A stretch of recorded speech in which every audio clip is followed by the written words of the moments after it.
It's about time for money mastery. And family, this is all about positioning you to spend less and to save more. Spend less and save more. Now, listen, I am not in a position here to say that I've got it all figured out. So just like you are going to be learning, I am going to be learning as well. I'm going to be taking notes. I'm going to be listening to all the valuable nuggets that are shared, and we are going to learn together. So Jeremy, I think I have got you up to the panel. If you can bring your video on, I'd love to take a moment to introduce you to the audience. Well, good morning, Jeremy. Welcome. Sorry. See if we can get there you go. There you go. You're all set. How are you this morning? I am great. Glad to be here. And wow, I was excited. So yeah, how are you? I'm doing well. I'm ready. I'm ready to get the party started. We have a great group of people that have been with me. Most of them have been with me since 10 o'clock, getting ready, getting excited about all of the valuable nuggets that are going to be shared today. I was sharing with them that this is not the end. Of course, we're going to spend time today talking about how we can level up financially, but then we're also excited about the 5-day fitness and finances challenge where we get to go deeper. So I'm excited that you are here, and that I just want to thank you again for not only being here today, but being willing to partner to provide that next level of information and insight that our audience is going to need to really be able to step up in the area of finances. So thank you for being here. You are welcome, and I'm honored to be a part of it, just to tag along and just deposit nuggets just to help others out. So thank you for the opportunity, and yeah, I'm excited. Awesome, awesome, awesome. Well, then let's start at the beginning, Jeremy, because I think it's always important, at least I like to know, kind of how a person got to where they are and why they decided to do what they do. And I know that you've had a very personal experience with money. So I'd love for you to start by sharing with the audience what inspired you to become a money coach. Sure. Yeah. And I always share my story of how and why life happened to me, and it got me to the point to where I am today, where I'm giving back. I loved how you said in your earlier conversation that we are a sum of all the actions, our decisions, our thoughts. And as a result, I was making poor decisions and poor thoughts and poor choices. So in 2007, I relocated from Virginia to Charlotte, where I'm at now. And I thought I had everything together. I took a job opportunity. But when I came here, I didn't have a plan. And everything, as you and I both know, focuses on having a plan. So I relocated, and I had a little bit of money saved, but life happens. The unexpected curveball was thrown at me, right? I had car trouble as soon as I moved here. I had no support system, so other expenses came up, and my savings quickly dwindled to where I was under $100 in my bank account. And it was really a time of fear, anxiety, stress, because on top of that, the Great Recession hit of 2007. And at that moment, it was, I had so many just boulders that felt like on my shoulder because I was trying to carry everything and still withstand everything, but not knowing what my future looked like.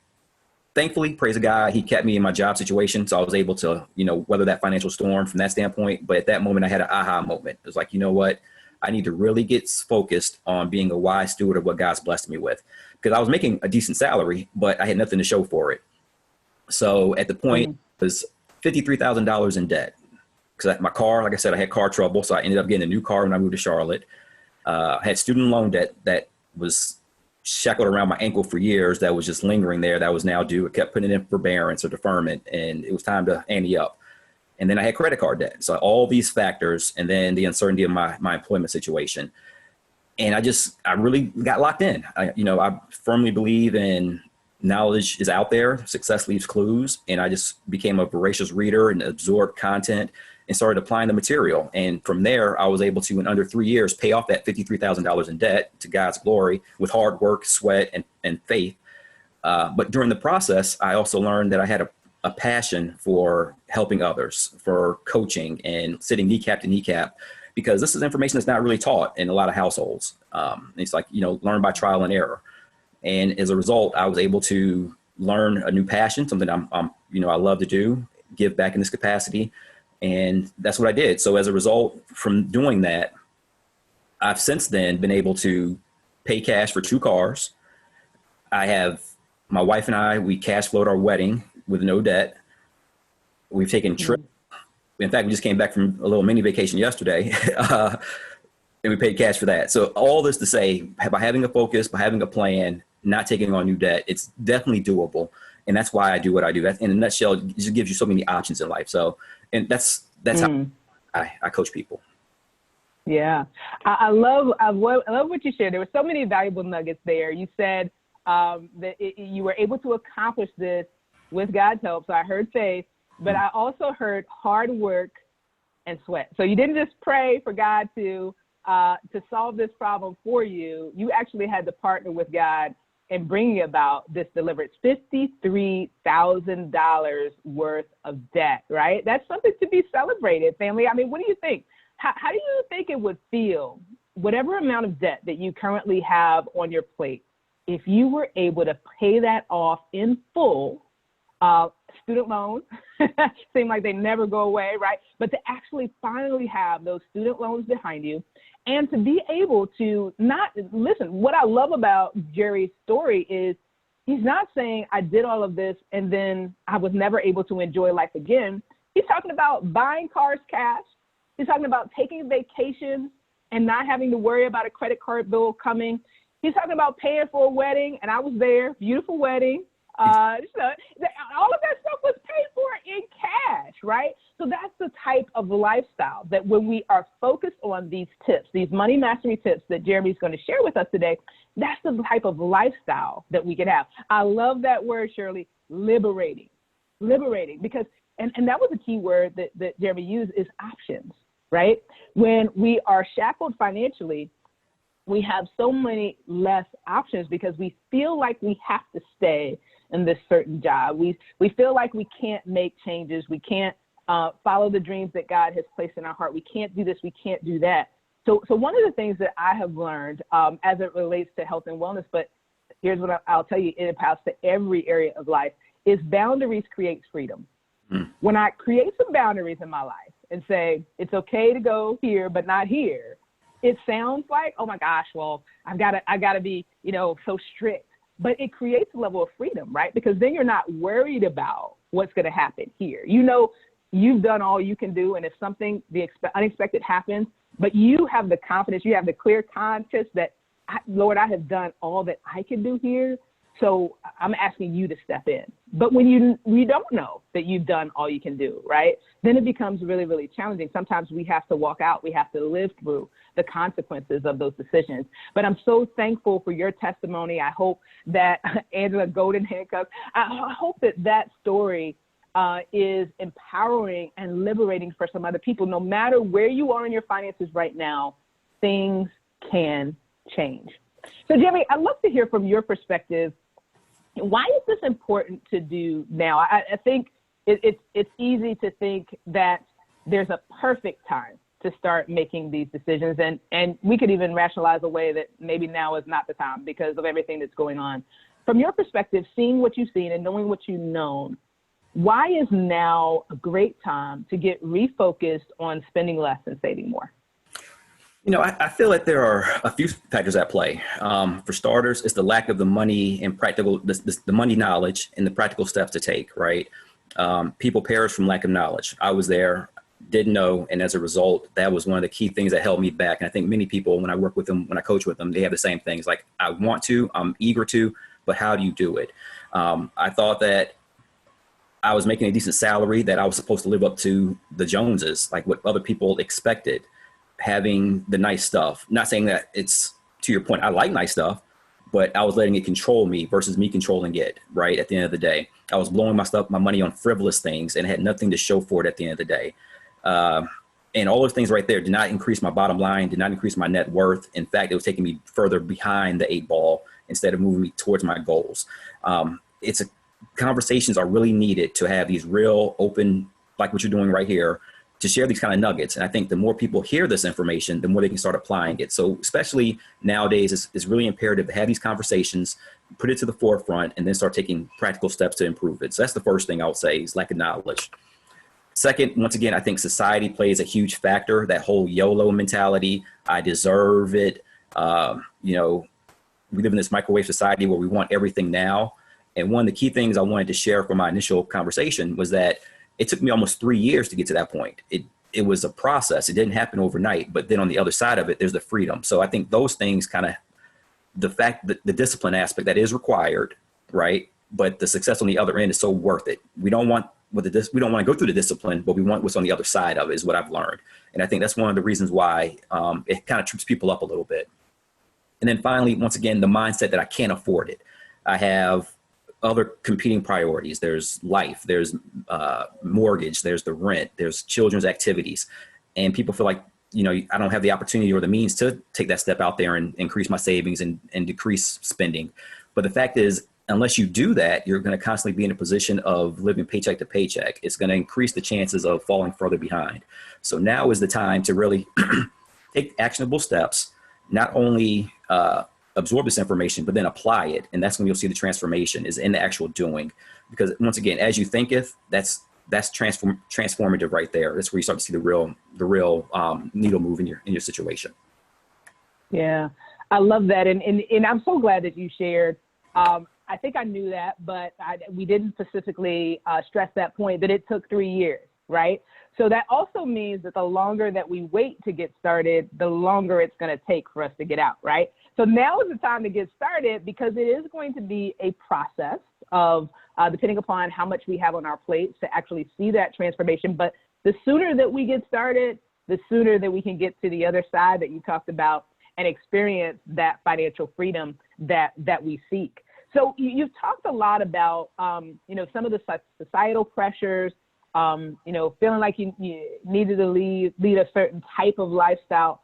What would you say was the biggest mindset shift that you had to make? I shared with the audience before you joined that the mind is a huge part of this. Romans 12:2 tells us that the transformation starts in the mind. So for you, what was the biggest mindset shift that you had to make, and how do you use that to help your clients? Tam, one of the biggest mind shift change for me was the temporary delayed gratification.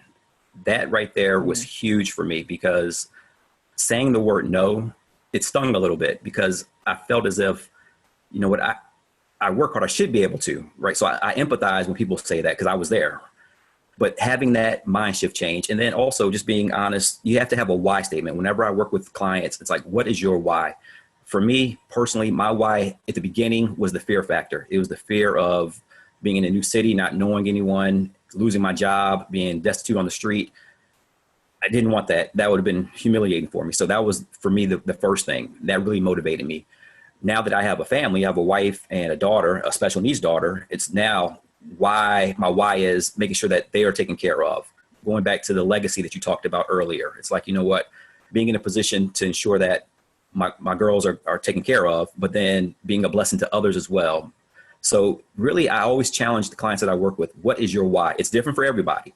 For someone else, it may be, early retirement. For someone else, it may be your kids. It may be your parents. It's different, but you have to tap into that, because at the end of the day, it is a process. And those days when it gets hard, you need to have some strength, if you will, to push your way through it.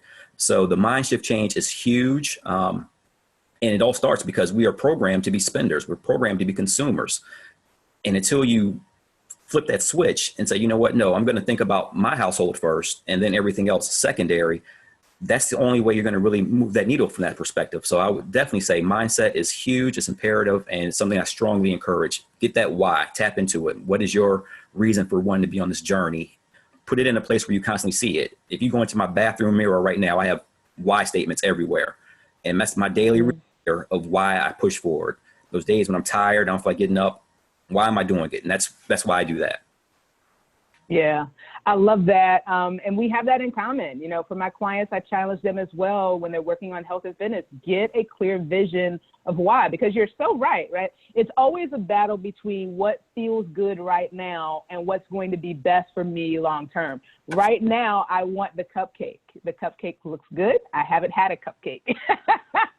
So the only way that I'm going to be able to make a decision to pass on the cupcake, not saying that I can't ever have them, but let's say this is not the time for it. The only way that I'm really going to be able to do that and do that consistently is if I am dialed into the vision that I have for my health and how that relates to the lifestyle that I want to have. And it's the same around finances. I love the way you said we're programmed to spend. Wow, that is so powerful. We are all constantly barraged with images, whether it's TV, social media, magazines, about how people are living this great lifestyle and all the things that they have that create that great lifestyle. So we can definitely feel as though that there is a certain deserving, especially when I love what you said too, when you work hard, you feel like, well, I'm entitled to these things. I should have it. I deserve it. I've earned it. And where we have to shift our mindset is, yes, we work hard. Yes, we may earn a good living, but it's not just about right now, but it's about the future that I want to have for myself and the future that I want to have for my family as well. I love that, Angela, from consumer to creator. Absolutely. We're going to create wealth. We're not just going to consume money. So let's dig a little bit more into some of the details here, Jeremy. I know that when I am looking to make a change, often what I do is go and look for a book, look for some type of self-help resource that I think is going to help me kind of answer those early questions and then figure out what my best next step is. So in the financial space, in the wealth space, there are some big names like Dave Ramsey is one that comes to mind. Richard Kiyosaki is another, the Rich Dad, Poor Dad. And then there's Susie Orman, who is definitely a powerhouse authority on finances. And they all have kind of different philosophies or belief systems in terms of how they go about, achieving financial freedom. I'm curious. I'd love to have you share with the audience, which of these gurus do you most identify with, and tell us why? It's funny you should ask that. I like I said before, I'm a firm believer that success leaves clues, and it's imperative that you find someone that's gone through the process that you can relate to, who has some battle scars, if you will, and that's either formal and informal. And the person that I really resonated with starting out was Dave Ramsey. He has first a biblical background. I'm a man of faith. My household is spiritual, and just knowing that it's all centered back towards God. That was huge from that standpoint. And he provides a good blueprint on how to get out of debt and the overall taking control of your money aspect. In fact, my wife and I, that's where I got my certification from coaching training, was through Dave Ramsey's principles. We were in Tennessee for a week. I was able to meet him and his team, and definitely was life-changing information. So I think for starting out, that's a great foundation. Now that I'm on the other side, I do listen to Robert Kiyosaki. I'm really big into this FIRE movement, financially independent, retire early. So there's so many other areas that are out there now. Robert Kiyosaki is really big on income producing assets and wealth. Once again, getting back into the generational aspect, right? When you work a 9 to 5, nothing wrong with that, but there's other ways to increase more streams of income or more wealth so that you have a bigger shovel, if you will, to accomplish your money goals. And Robert Kiyosaki is another one that I do listen to. So at the end of the day, it's all about, chewing on the meat, spitting out the bone. I'm an old country guy. That's the saying, with whatever doesn't apply, don't really work, don't use it. But there's so many great nuggets you can leverage. So I would say a combination of both Dave Ramsey and Robert Kiyosaki have really been instrumental. And now, like I said, now getting a little bit into the FIRE movement. Yeah, I love that. Retire early. I'm curious. Anybody in the audience, shout me out in the comments. How would it feel to retire early? To not have to wait until 65, 70 to retire, but to actually be able to retire early. Is that something that you would enjoy? I'm going to raise my hand for that. Shirley says, yes, I'm there. I'm going to raise my hand for that. As much as I love what I do in transforming lives, I am all about being able to, my goddaughter says she's going to run 265. We'll see.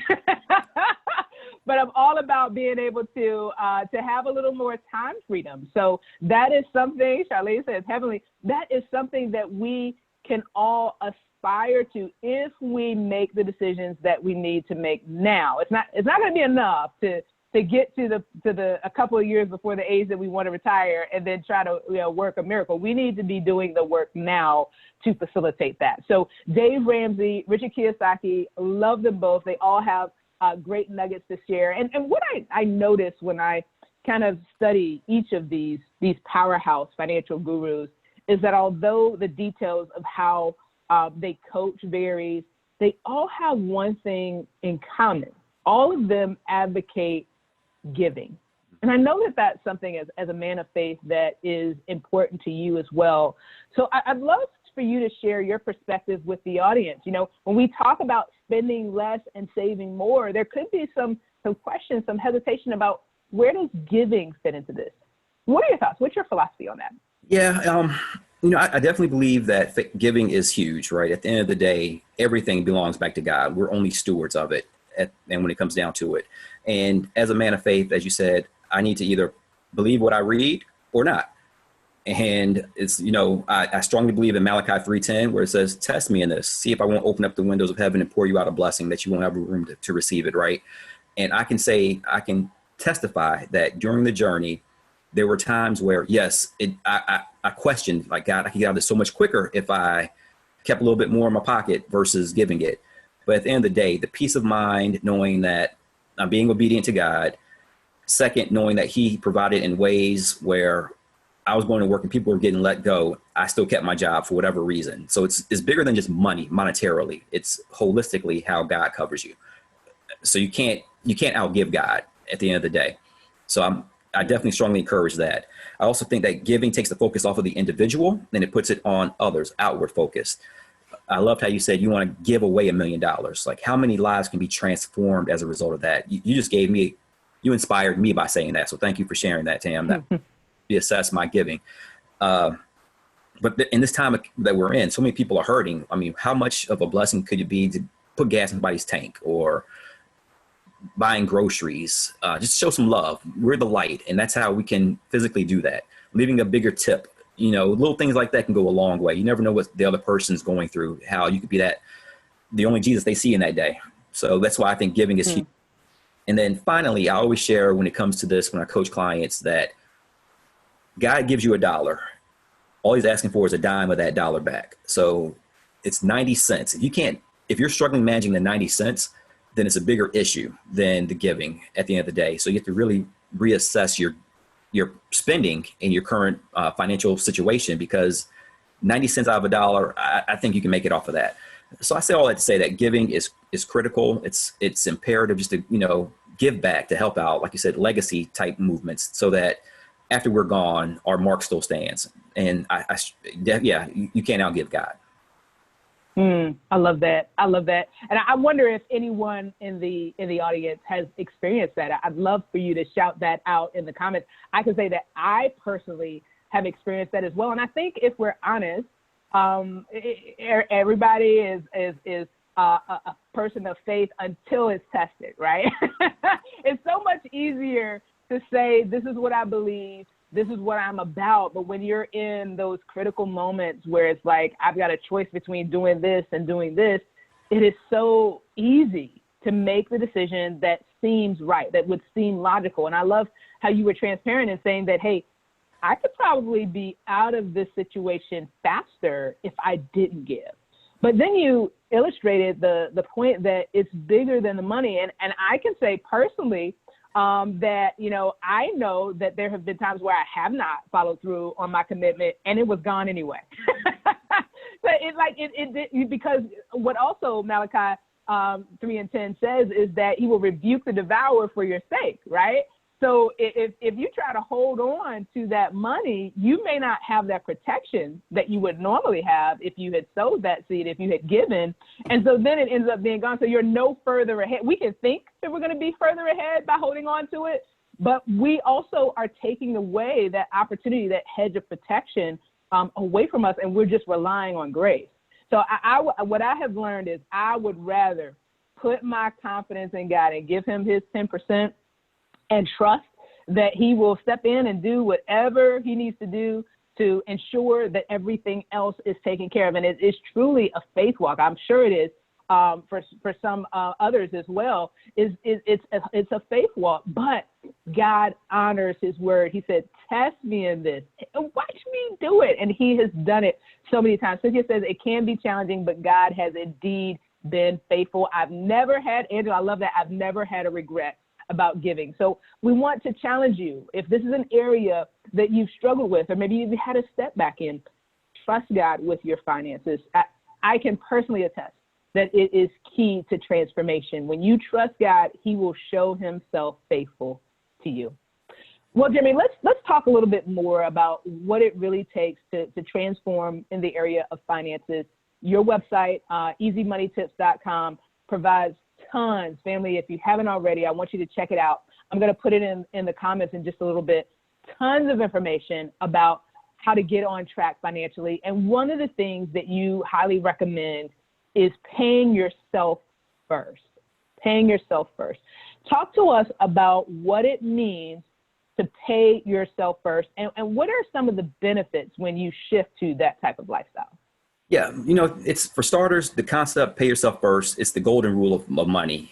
Everyone who is successful follows this practice and this principle. And the concept simply means you make savings a top priority, right? Oftentimes it's moved to the bottom and people use their crumbs, if you will, that's left over to save. They take care of all their needs, some of their wants, all the other expenses, other bills, and then whatever's left, they might put a couple dollars away. Going back to the mind shift change, it's imperative, once again, you got to change the way you think of it, change that hierarchy and move yourself to the top of the equation. So first, definitely giving. And then after that, making savings a top priority. So that's what that basically means. So every time that you get a paycheck, tax return, any form of income, how much are you putting aside for you, for savings? Because as you mentioned earlier, you want to take care of your future self, not focus on the temporary right here and now, but think a year from now, where do you want to be? 3 years from now, 5 years, be a visionary, vision-focused person, and you'll get those goals and see it from that standpoint. So that's the first thing. And the key to building wealth has little to do with how much you make, but your behavior, your behavior modifications. Oftentimes when I coach clients, they think, I'm making almost 6 figures, but I have no savings. But conversely, there's people who make less than that who are doing pretty well. So it has little to do with how much you make. It's all about the behavior. And they've moved themselves to the top of the hierarchy, that they see greater wealth, and they're in a better position than the person who's earning higher salary. Case in point, I forget this gentleman's name. He's out of Baltimore, Maryland, and he is a parking attendant. So he's like in his mid 60s now.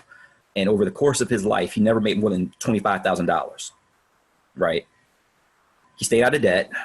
He lived on a plan, and he paid himself first. And they were tracking his net worth, and he was already over $500,000.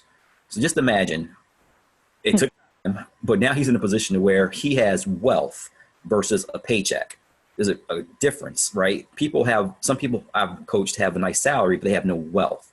If that paycheck go away, how long could they sustain? How long will they be able to last?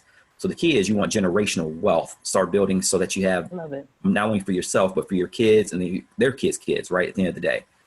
So that's the key nugget of it. Oftentimes people that I coach, they want to do their needs.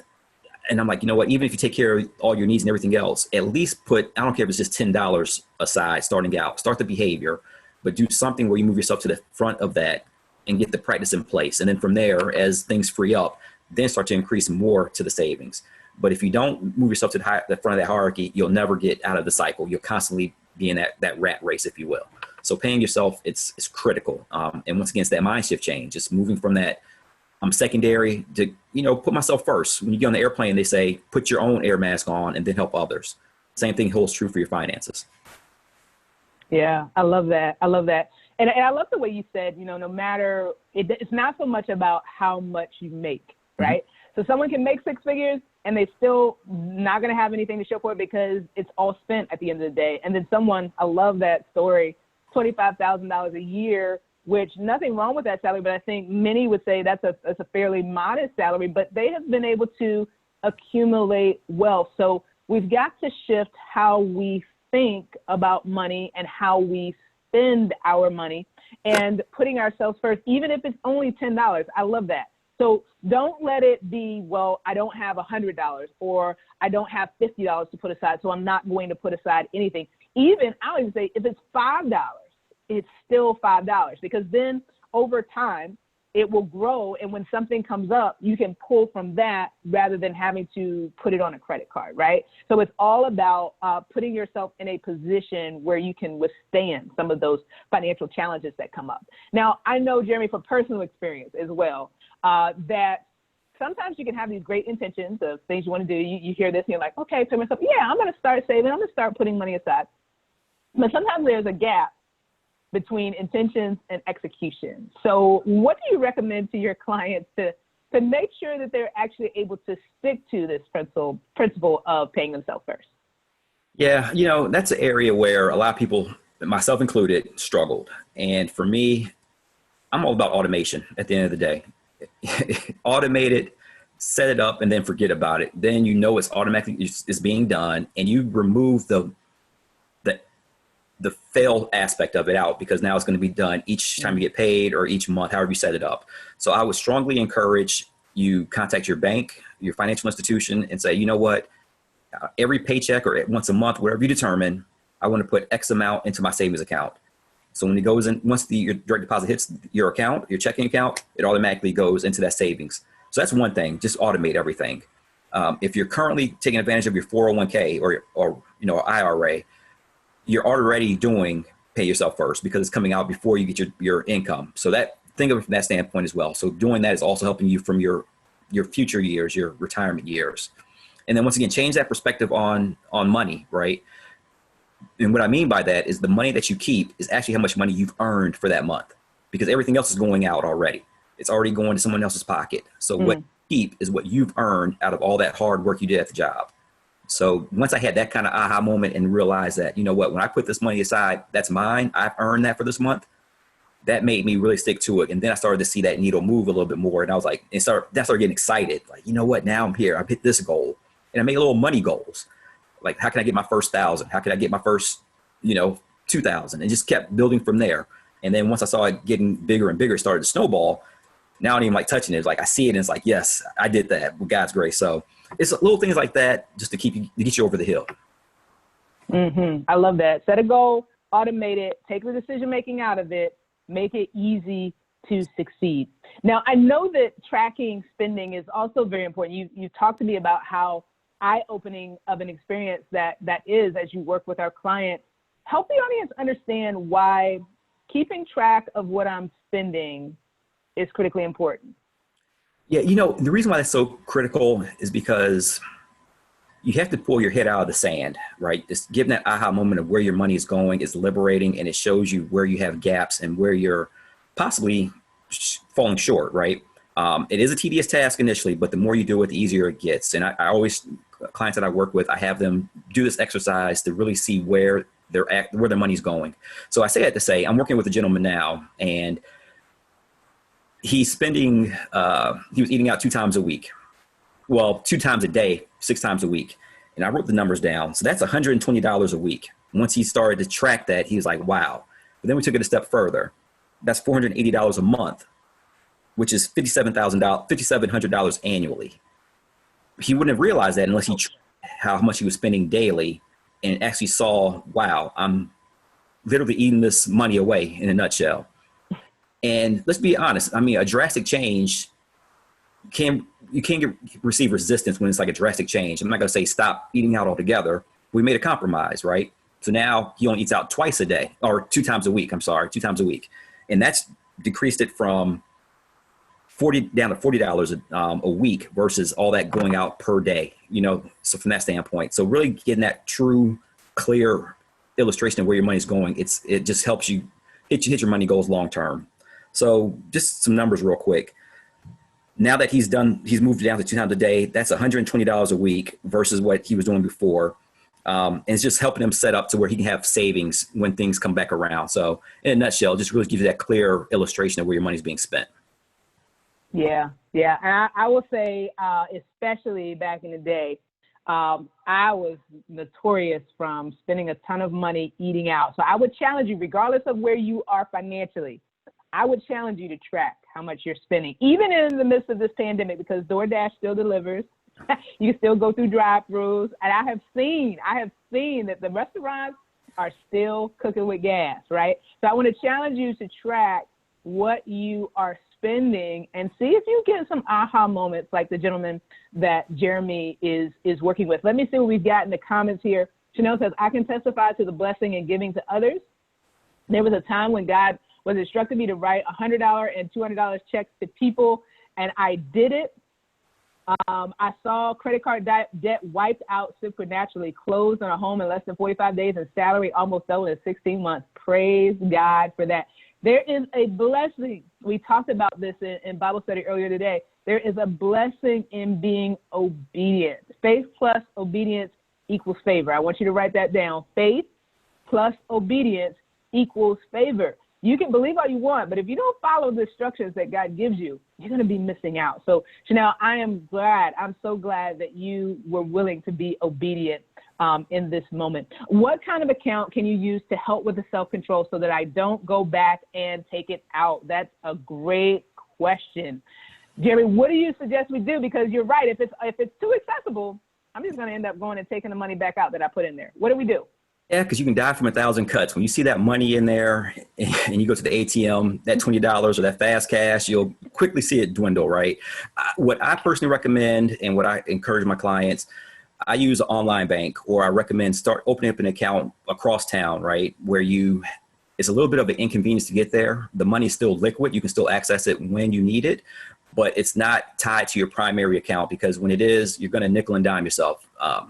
My emergency savings is on an online account, and I have to do a little extra few steps to get to it. So it's really like, do I really want to use this right now? Is it really worth the hassle? So I would encourage that person to consider either online bank, and sometimes you can have higher interest rates from that perspective, and then B, move it from your primary account to an account across town, and don't have like the ATM access. Make it to where you have to go inside and actually get the money out. So then when you're driving to that bank, you're like, okay, is this really true an emergency, or I just want it right now? That right there will help you curtail that extra spending and nickel and diming. So that's what I strongly encourage people that I work with. But great question. Yeah, I love that. I love that. I do that too. I got my stuff somewhere I don't have no checks. I don't have no check card, no nothing, because if it's too accessible, you're right. It will present a challenge. Is there an ideal number to begin paying yourself? Jeremy, what are your thoughts? The person is just getting started with that. Where do they start? Ideal, how much to put aside? Is that the question? Yep, I think so. Mm-hmm. Varies from everybody's situation, right? So if you're strapped and you're really struggling right now, it may just be the $5 right now. Just get the process started, the mindset of saving at the end of the day. So it's not a cookie cutter answer. It's what's in your budget and your situation. It's one of the key reasons why I strongly encourage budgeting. So when you go through and you find items that really are extras and they're not really necessities, then that'll free up more money that you can put aside. For me, once I started to eliminate debt, it freed up more money that I could put away, to now to the point to where I'm putting large sums of money away into savings or investing. Now that I'm more in investing aspect now.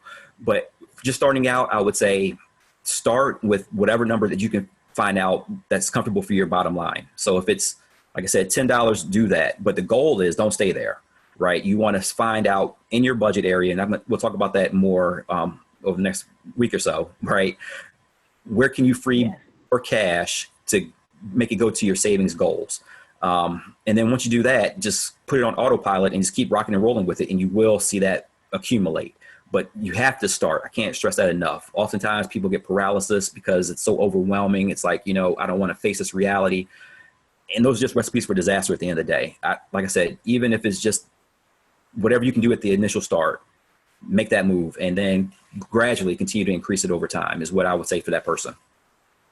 Yeah, I love that. Charlene says, little becomes much in the master's hand. I love that. And let's talk about that for a second, Jeremy, budgeting. Because I shared with you as we were preparing, I'm going to confess, y'all, I hate budgets, personal and business budgets, and I have to manage too. I hate them. So I said, Jerry, I need you to help me and help the audience, right? Because we all know in our heart of hearts that we need to manage to a budget. But sometimes mindset-wise, it can be a challenge. So help us make that mindset shift, Jeremy, how do we need to train ourselves to think about budgets in a different way? You know, budgets get such a bum rap. Oftentimes you get the saying that they're too constrictive, they're cumbersome, it's a bread and water lifestyle. And in my humble opinion, it's the opposite. You said something that was pretty profound, how you do one for your personal and your business. Keyword, your business. So if large corporations and businesses understand the importance of doing a budget, it would be in our best interest to make sure that we do it for ourselves, right? A lot of these myths about the negative aspect, in my opinion, stops people from really getting to the point to where they can pay off debt and increase their savings. Because once you see it, that's your GPS for your finances. You wouldn't take a road trip somewhere without having clear direction of where you want to go. Right. Same thing holds true for your finances, but oftentimes to our own detriment, people fail to do it because they don't want to take the time just to do the steps. It doesn't have to be anything complex. Keep it high level if need be. All you have to do is subtract your income minus all your expenses and just monitor it from that aspect. So it doesn't be anything extravagant, but just make sure you have a vision and a plan for your money. At the end of the day, that's what it is. It's a plan for how you spend, how you save, and how you invest your hard-earned money. And I know, like everyone, myself, yourself, everyone on the call, we all work hard for our money. So it's in our best interest to make sure we manage it wisely. And the thing is, your budget is also going to allow you to have fun, right? So going back to the vacation, my wife and I, we were able to put money aside for our vacation. I have money that I put solely for me to go out there and spend it however I want. So it's not like I'm depriving myself. I'm incorporating these fun activities. You know, right now, even though we're in COVID, I don't really go to the movies as much, but when things are free, I go to the movies all the time. I put money aside for the movies. So it's just me really being intentional with where my money is being spent and how I'm allocating it. Without a budget, I mean, your long-term saving goals, debt reduction, building wealth, you're jeopardizing all of that because once again, you have no vision. If you aim at nothing, you'll hit nothing every single time. But when you get laser focused and you know where you're going, that's when you'll see the transformation. And once again, as we talked about at the very beginning, it's all about that mind shift. Once you change your mind and start doing it, it becomes a little easier. So it's like one of the analogies I use is like riding a bicycle. When I first learned, I was wobbly. I have a huge scar on my knee from when I fell and busted to the white meat. But to the point where I was popping wheelies, riding with no handlebars. I mean, no hands on the handlebars, and it just got easier. So I always encourage the people that I coach, give it about 90 days. Work out the kinks. First time, it's going to be rough. Yes, it will. Second time, it'll get a little bit better. Third month, okay, I'm getting the hang of it. And then you'll start to see more progression. And then in addition to that, you're adding savings as a budget item. Then you'll see that money start to accumulate. It'll start stacking on top of each other. And then you get the positives of it. So I always like to shift the mind off of the negative and see what am I gaining as a result of doing it. To what you said, likes discipline, but we all want the results that discipline provides, right? At the end of the day. You and your health, as you were mentioning, Coach Tam, the cupcake looks delicious, but if blood pressure or something, is that really the best thing at this time? It's all about the moderation. Same thing with your finances. Yes, it might take a few minutes. At first, it might be kind of difficult, but now I can do my budget in less than 5 minutes. It's just knocking it out. And I just have a clear vision where I'm going. So at the end of the day, it's a critical tool to help you reach your money goals. And I can't speak highly enough about it. Yeah, I love it. I love it. And I love how you talked about how you incorporate fun into your budget. So it doesn't have to be all negative. There's money in there for you to blow money. And there's money for vacation, all these things. So I love that because it's the same way that we coach at 265 Point Total Fit. It's about health, right? It's not giving up all of your favorite foods and never eating them again because you're not going to stick to that. It's finding, I love the word that you use, a way to moderate. So plan for those indulgences so that you can have them and you don't have to worry about the impact. And the same thing is true around finances. Plan for the things, not saying that you can't have them, but plan for the things that you want to do and give yourself that full picture so that you understand what happens as you make those decisions, right? So one of the eye-opening things for me I shared was how much money I was spending on eating out, but it's also just the little things that you don't keep track of, like how many times you're ordering from Amazon Prime, especially right now, right? Everything is getting delivered. Amazon makes it really easy. Your card information is stored, you just find it, and it's here tomorrow. It's like, whoop, order, right? But if you don't have visibility into what that adds up to, you can be spending a lot of money and not realizing it. So the budget is going to help us. Question, do you use an app to keep track of receipts, and how long do you do the spending habit for initially? I think keeping track of spending initially. Thoughts, Jeremy, on how we tackle those two? Yeah, I'm an iPhone guy, and there's an app on here. I'm trying to pull it up real quick. It's the spending app. Quick, easy app on my phone, team iPhone at the end of the day, for you to be able to track your daily transactions. That's one way. I also have a tracker that I use when I coach with clients that I share with them, that you can handwrite everything, keep a tally of your receipts. At the end of the day, calculate how much you spent. So either way it works, whether you want to, go the modernized way or just old school with a pen and paper and pad. But the thing is, keep your receipts. At the end of the day, tally how much you've spent, and then end of the week, calculate that. That's how it pretty much works. And when I coach with clients, I want them to do it for 2 weeks straight, right? 14 good days to really see where it's going. But then in addition to that, I want you to also look at your previous 1, 2, maybe 3 bank statements. You'll get a clearer picture just doing a quick view of that, of where your money is going, really being spent at. So in a combination of those two things, you'll really see, you know what, to your point, Amazon Prime is starting to get me a little bit right now. It can get you so easy. You know what? Amazon is really, might be a watch item for us right now, but but that's just. I hear you. All right. Well, Jeremy, so many great tips. Family, tell me about how you have benefited from Jeremy's time today. I'm going to put in the comments his information so that you can stay in contact with him. You're going to be able to check out his blog, and I'm also including the link to sign up to our 5-day fitness and finances challenge. So if we have not gotten to all your questions today, which we probably will not, even though we set aside time, there's so many things to cover, right?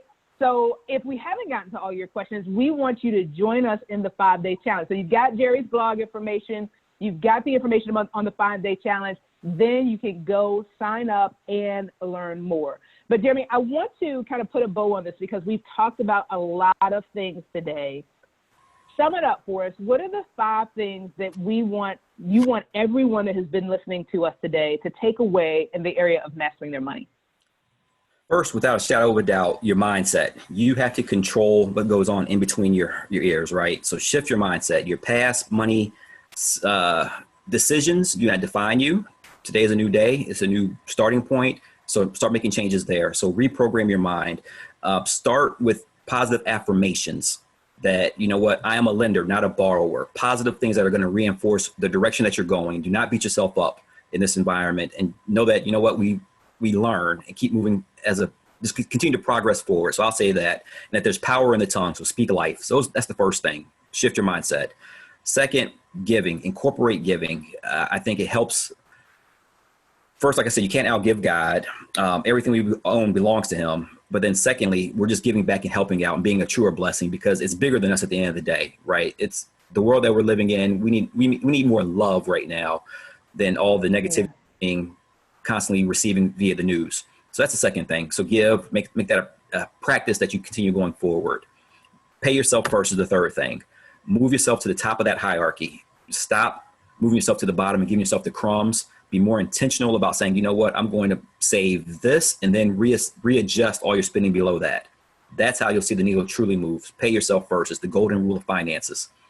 Fourth, budgeting is the cornerstone of your money. Budgeting is so critical. It's the cornerstone. I mean, everything is built from that. It's your money GPS, and it's going to definitely help you get to those goals that you have. And then track your spending. Know where you're going.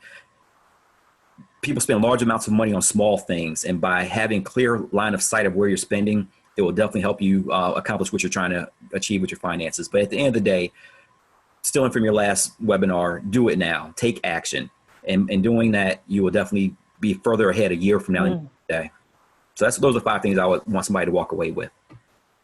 Yeah, I love that. I love that. Jeremy, tell the audience, in addition to your blog and joining us in the 5-day challenge, how can they find you on social media? Maybe they want to get some of your daily tips. How can they find you out there?